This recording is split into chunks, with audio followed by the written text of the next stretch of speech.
Jalan-jalan ke Arjosari, ada si Atang sama pelajar. Perkenalkan, saya Purwo Besari, selamat datang Sobat Belajar. Ya, selamat datang Sobat Belajar, senang sekali Kak Purwo bisa menyapa kembali Sobat Belajar yang ada di seluruh Indonesia. Nah Sobat Belajar, di sini Kak Purwo sudah menyajikan gambar sebuah candi yang terkenal, yaitu adalah Candi Prambanan. Nah benar sekali, Candi Prambanan. Nah, apakah Sobat Belajar sudah pernah mengunjungi candi ini? Kalau belum, silahkan berkunjung ya, karena kita akan bisa melihat salah satu bukti keindahan budaya Indonesia dan peninggalan sejarah di Indonesia itu sendiri. Oke, nah Sobat Belajar, Candi Prambanan adalah sebuah candi yang memiliki suatu legenda, yang mana candi ini adalah 1000 candi yang dibangun hanya dalam satu malam. Apakah ada yang tahu cerita tersebut?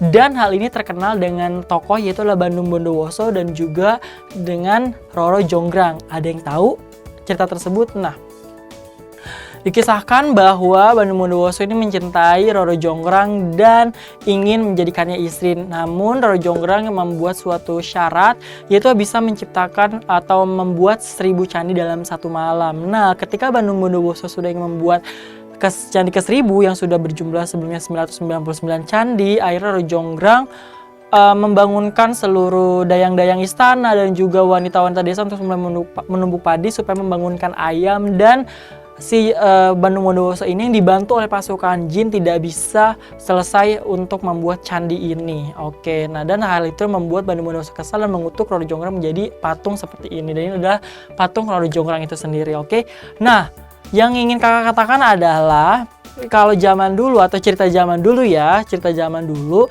itu memungkinkan ya membangun 1000 candi dalam satu malam ya, sangat mudah ya membangun 1000 candi dalam satu malam menurut cerita zaman dulu ya. Nah, tapi Sobat Belajar apakah tahu bahwa mendirikan sebuah usaha atau membuat proposal usaha itu tidak semudah seperti itu, tidak semudah membangun Candi Prambanan yang ada legenda Roro Jonggrangnya loh, hanya dalam satu malam, namun butuh kerja keras dan usaha lebih. Bagaimana kita membuat proposal, mencari sumber dana, lalu mendirikan usahanya, dan tentu saja mencari pasar kita.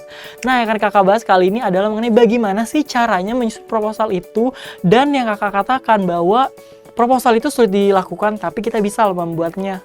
Oke, nah karena belajar itu mudah, ayo belajar, jangan kemana-mana. Jangan lupa belajar, karena sekarang belajar itu mudah. Ayo belajar. Selamat datang kembali Sobat Belajar bersama Kak Purwo Besari. Nah, di sini kakak akan menjelaskan mengenai materi menyusun proposal. Oke, materi sebelumnya adalah mengenai sistematikanya dan sekarang bagaimana proses penyusunan proposal ini. Dan pada tahap penyusunan proposal ini kakak akan bagi menjadi dua, yaitu bagaimana menyusun proposal ilmiah dan juga proposal kegiatan. Nah, kenapa dibedakan menjadi dua? Karena umumnya proposal ini terbagi menjadi dua jenis, yaitu menjadi proposal formal dan proposal tidak formal. Nah, proposal tidak formal ini adalah bentuknya adalah salah satunya adalah proposal kegiatan yang mana dibuat dengan menarik mungkin. Sementara proposal ilmiah dibuat dengan aturan keilmuan tertentu yang mana kita tidak bebas mengeksplorasi bentuknya, acuan penulisannya dan lain sebagainya. Oke, jadi harus diperhatikan baik-baik ya Sobat Belajar. Oke. Pertama Sobat Belajar, ini dia yang akan kita bahas, yaitu adalah proposal kegiatan dan juga proposal ilmiah. Nah, kakak akan membahas mengenai proposal kegiatan terlebih dahulu ya. Nah, tadi kakak juga sudah menjelaskan mengenai proposal penelitian atau proposal ilmiah dan juga mengenai proposal kegiatan atau yang kakak katakan proposal yang tidak terlalu formal atau tidak ilmiah seperti itu dan bisa dibuat dengan menarik seperti itu ya. Nah, proposal penelitian ini dibuat ketika kita ingin mengajukan sebuah penelitian. Jadi sebelum kita melakukan penelitian, kita biasanya seorang peneliti atau umumnya seorang peneliti itu membuat yang namanya proposal penelitian seperti itu. Dan sama halnya dengan proposal kegiatan, sebelum kita mengadakan suatu kegiatan, umumnya orang mengadakan kegiatan ini adalah membuat proposalnya dulu seperti itu, karena untuk mendapatkan dukungan baik dana maupun material maupun moral itu sendiri. Nah, pertama kita akan memasuki menyusun proposal kegiatan ya. Oke. Nah, yang pertama adalah kita harus menentukan ide kegiatannya. Nah, ide kegiatannya ini berhubungan sekali dengan jenis kegiatannya. Jadi di sini di ide kegiatan kita ingin membuat apakah membuat konser apakah membuat kegiatan misalnya bakti sosial, pelayanan masyarakat, atau pentas seni, pentas drama. Nah, di sini kita harus bisa menentukan idenya. Jadi pada tahap awal adalah menentukan ide, karena ini adalah menjadi cikal bakal bagaimana kegiatan itu akan berjalan. Lalu yang kedua adalah menentukan susunan panitia.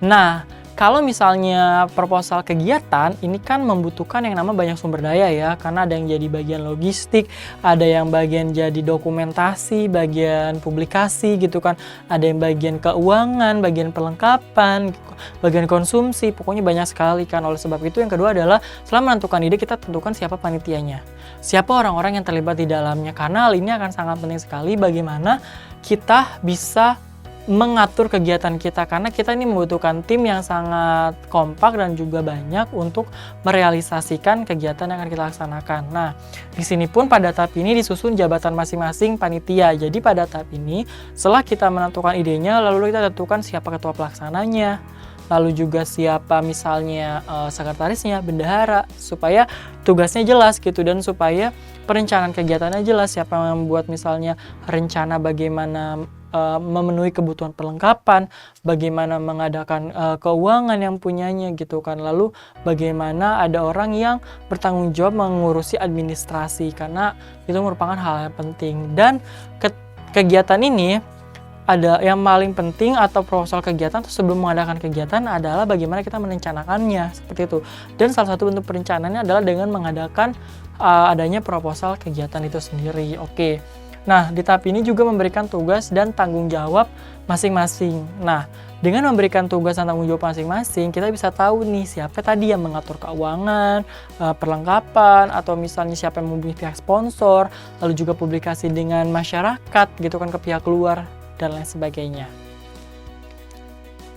Dan ketiga adalah menentukan tema kegiatan. Nah, yang tadi adalah ide, yang selanjutnya yang pertama adalah ide, yang kedua menentukan panitia, dan yang ketiga adalah menentukan tema kegiatannya. Nah, di tahap awal kan kakak sudah mengatakan bahwa yang pertama adalah menentukan ide kegiatannya. Ketika misalnya kita sudah tahu apa jenis kegiatan yang kita laksanakan, lalu situ kita memerlukan temanya. Misalnya kan temanya, misalnya tema kegiatannya adalah konser, misalnya konser musik, lalu bertepatan dengan Hari Pahlawan. Nah, bisa jadi konser musiknya adalah yang berhubungan dengan lagu perjuangan, lagu yang bertemakan nasionalisme dan lain sebagainya, atau misalnya konser tarian gitu kan, lalu untuk memperingati Hari Kebudayaan yang ditampilkan adalah tarian-tarian tradisional seperti, lalu juga misalnya pertunjukan seni tradisional. Nah, jadi hal ini sangat penting ya, supaya kita tidak kebingungan. Jadi misalnya pihak perlengkapan tidak bingung apa yang diperlukan, karena nanti dia membawa peralatan untuk kostum tari modern, namun yang ingin ditampilkan adalah tari tradisional, kan itu tidak nyambung ya sobat belajar, atau tidak pas gitu kan. Jadi ini juga sangat penting ya, bagaimana kita bisa menentukan tema kegiatannya, seperti itu. Oke.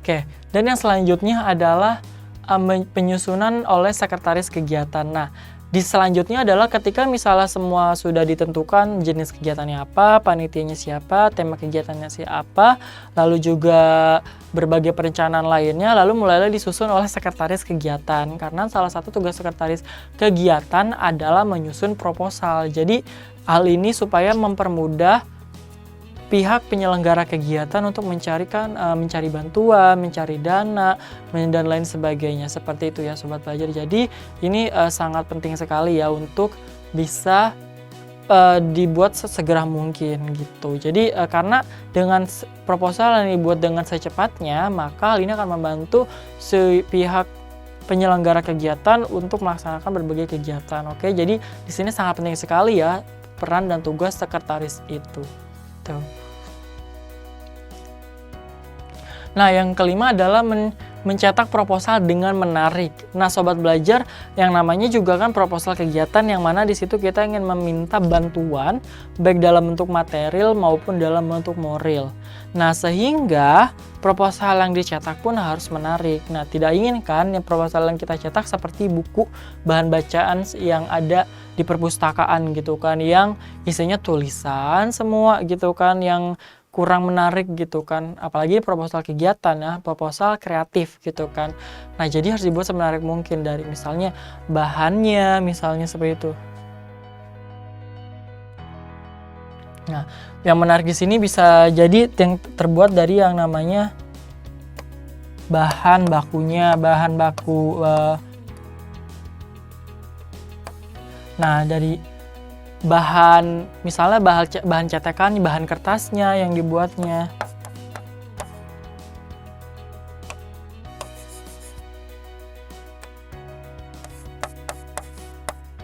Bahan kertasnya, lalu juga bisa menggunakan misalnya kertas paper art atau misalnya karton, jadi bukan kertas HPS biasa seperti itu. Lalu juga bahan kertas, lalu juga desain proposal juga sangat penting ya.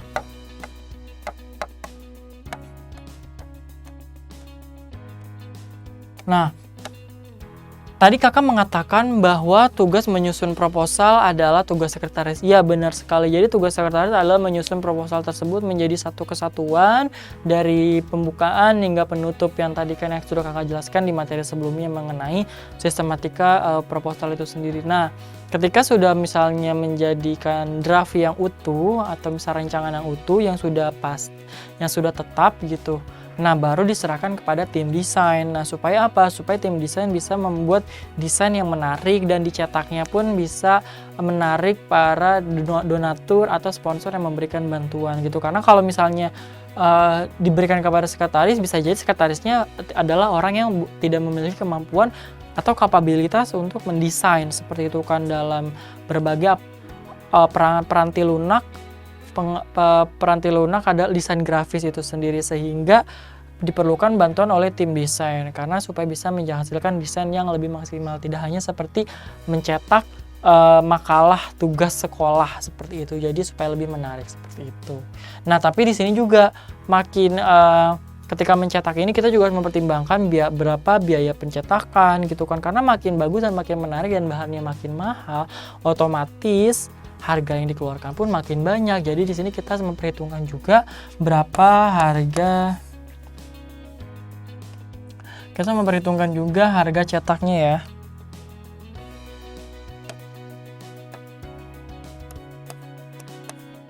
Harga atau biaya cetaknya ya diperhitungkan juga.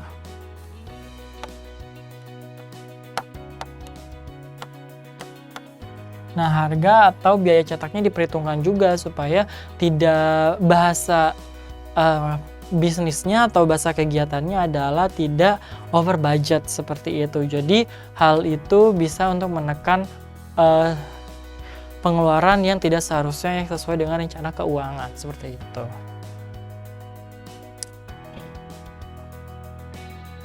Nah, sekarang memasuki bagaimana kita menyusun proposal ilmiah.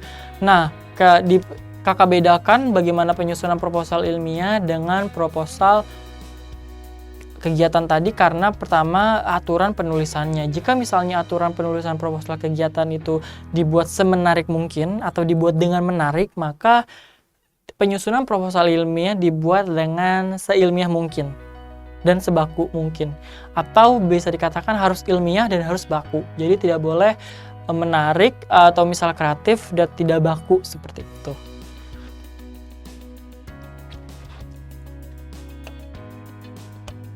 Nah, di sini berarti harus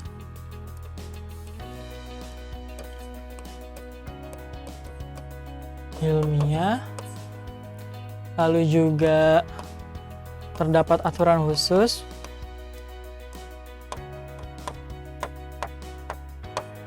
menggunakan bahasa baku ya. Bahasanya formal. Nah, ini dia.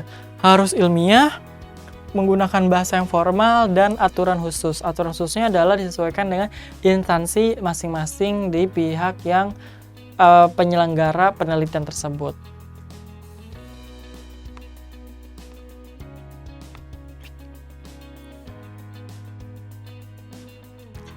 Oke, yang pertama adalah mencari inspirasi atau ide penelitian. Nah, ini sama saja dengan menentukan ide kegiatan, namun di sini adalah mencari inspirasi ide penelitian. Nah, mencari inspirasi atau ide penelitian di sini sangat penting sekali. Kita di sini ingin membahas penelitian macam apa, atau kita ingin membahas masalah apa, atau kita ingin mencari tahu keunikan dari suatu fenomena. Nah, di sini sangat penting sekali karena di sini poinnya adalah kita di sini ditentukan apakah mencari solusi atau mencari keunikan. Jadi di sini bisa dikatakan mencari solusi dari suatu permasalahan atau mencari keunikan suatu fenomena. Kenapa kakak katakan demikian? Karena pertama, mencari solusi biasanya lebih ditekankan kepada penelitian kuantitatif. Sementara mencari keunikan suatu fenomena itu ditekankan kepada penelitian kualitatif. Sebagaimana diketahui, pendekatan penelitian ada dua, yaitu adalah pendekatan kuantitatif dan juga kualitatif, seperti itu.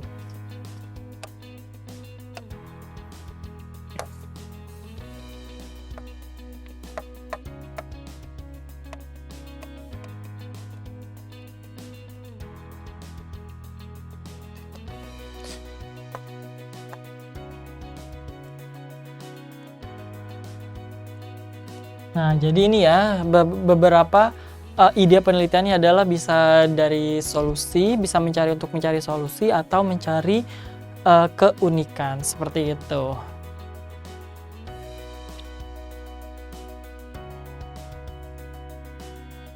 Nah, yang kedua adalah mencari, mengumpulkan, dan membaca banyak literatur. Oke, nah misalnya kita sudah menentukan masalah yang akan kita teliti kan, dan kita ingin memberikan solusi. Lalu kita tidak tahu kira-kira, atau kita kurang yakin gitu kan sebagai seorang peneliti, apakah ini solusinya tepat atau tidak. Nah, cara untuk menentukan penelitian atau solusi yang tepat adalah dengan membaca literatur. Apa itu literatur? Adalah sumber bacaan, sumber pustaka, sumber teori gitu kan. Jadi di situ kita bisa mencari tahu apakah permasalahan ini cocok dengan masalah yang akan kita teliti. Literatur di sini maksudnya adalah sumber bacaan ya.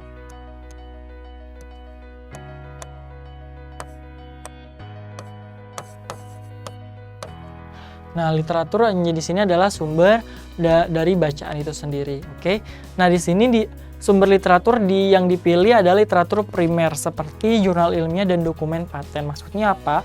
Jurnal ilmiah di sini adalah suatu kumpulan penelitian atau hasil penelitian yang dipublikasikan secara massal gitu kan. Sementara dokumen paten misalnya dokumen utamanya, misalnya kalau misalnya sobat belajar mencari tentang penelitian sejarah suatu misalnya nama daerah gitu kan, atau suatu kejadian peristiwa perang, suatu kejadian penting gitu kan.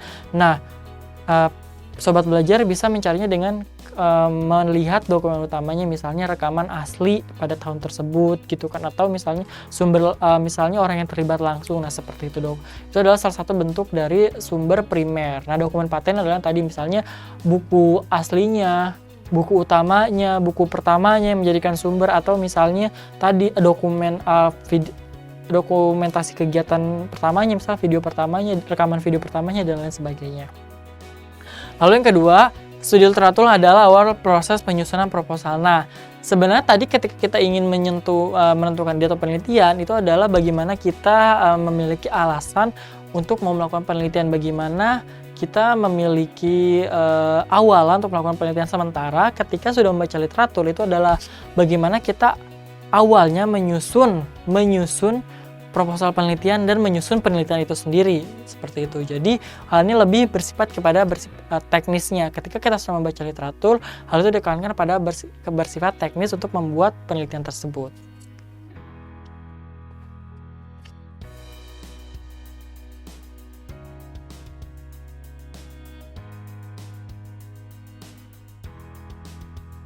Oke, yang ketiga adalah merumuskan masalah penelitian. Nah, masalah penelitian itu apalagi Kak? Tadi Kakak sudah mengatakan kita mencari solusi dan juga mencari masalah, mencari keunikan. Lalu selanjutnya apa nih merumuskan masalah?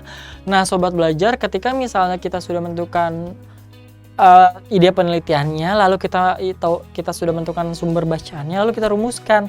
Oh, ternyata ide ini bisa diselesaikan dengan solusi ini, atau masalah ini bisa diselesaikan dengan solusi ini. Lalu kita rumuskan solusi itu menjadi sebuah pertanyaan yang akan kita jawab di penelitian. Apakah benar bisa terselesaikan atau tidak? Kan kita masih menduga kan, apakah itu memang benar bisa diselesaikan atau tidak, seperti itu. Jadi di sini berisi tentang bagaimana penelitian itu akan kita jawab atau kita akan selesaikan.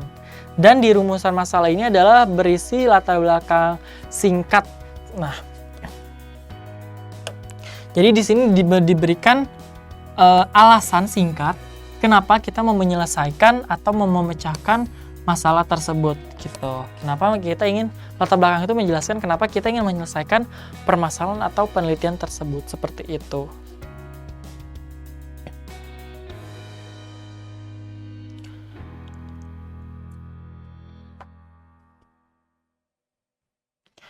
Oke, nah Langkul, yang keempat adalah diskusi pertama dengan pembimbing. Nah, kita dalam melakukan penelitian atau seorang peneliti biasanya membutuhkan pembimbing khususnya bagi siswa atau mahasiswa itu sendiri. Karena kita adalah seorang yang masih dikatakan awam atau baru memulai penelitian, jadi bukan ahlinya. Jadi kita membutuhkan orang yang membimbing kita supaya kita tidak melenceng dari alur penelitian atau bagaimana menyusun penelitian itu sendiri. Jadi di sini kita harus bisa mengkomunikasikan mengenai penelitian kita kepada dosen kita, kepada guru kita, apakah ini sesuai dan apakah ini bisa diselesaikan atau tidak, seperti itu. Lalu yang kelima, dalam menyusun proposal, kita setelah melakukan diskusi, kita membuat diagram alir dari penelitian kita. Nah, ini bukan diagram alur ya, tapi alir. Bagaimana awalnya kita melakukan penelitian, lalu proses yang terjadi di mana saja seperti ini, dan hingga akhirnya seperti apa, seperti itu. Nah, di diagram alir sendiri, setiap kotak atau setiap bangun datar ini memiliki maknanya. Bagaimana persegi panjang, lalu juga belah ketupat memiliki arti yang berbeda dengan kotak, lingkaran, dan sebagainya. Seperti itu. Jadi, hal ini adalah untuk melihat bagaimana kita melakukan penelitian ini, dan di sini tujuannya adalah satu untuk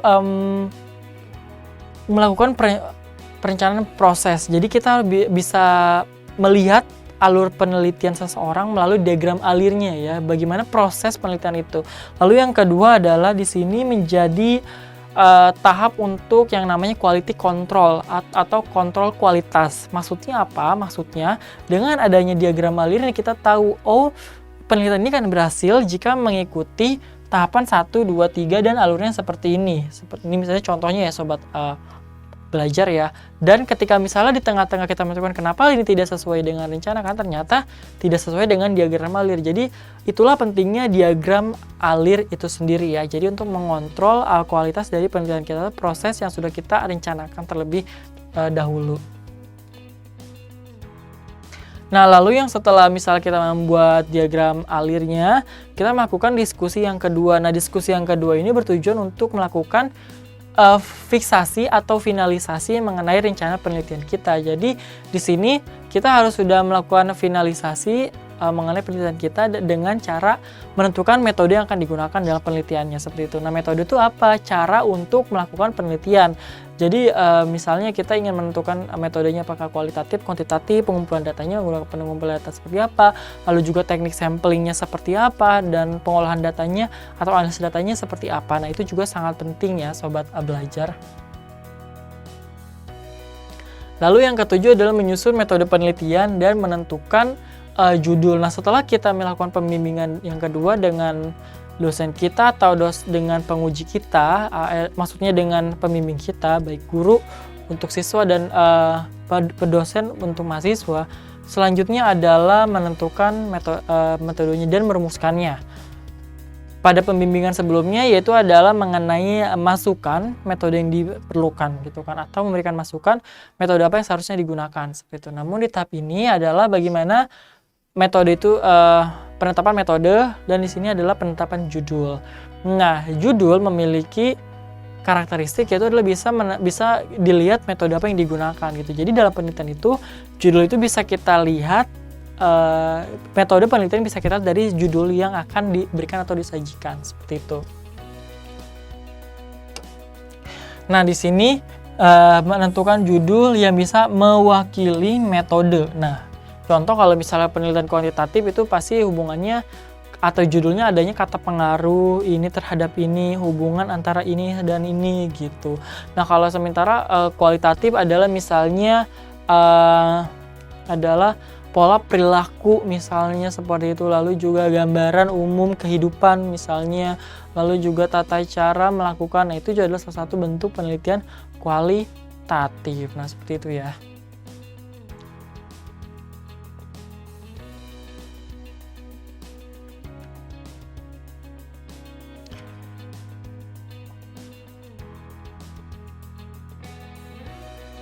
Oke, yang ke-8 adalah menyusun latar belakang. Nah, setelah misalnya dilakukan fiksasi metode dan judul, lalu kita mulai menyusun latar belakang. Nah, biar latar belakang ini adalah bab 1 penelitian seseorang. Nah, di latar belakang ini dosen penguji ataupun dosen pembimbing akan melihat apakah atau guru kita yang ingin melihat penelitian kita akan melihat bagaimana alasan logis dan alasan ilmiah dari kita melakukan penelitian ini.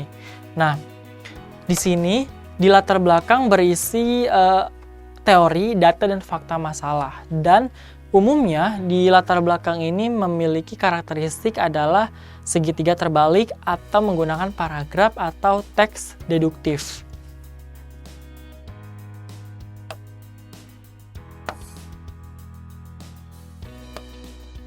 Nah, deduktif di sini maksudnya adalah di sini biasanya menjelaskan mengenai permasalahan umum.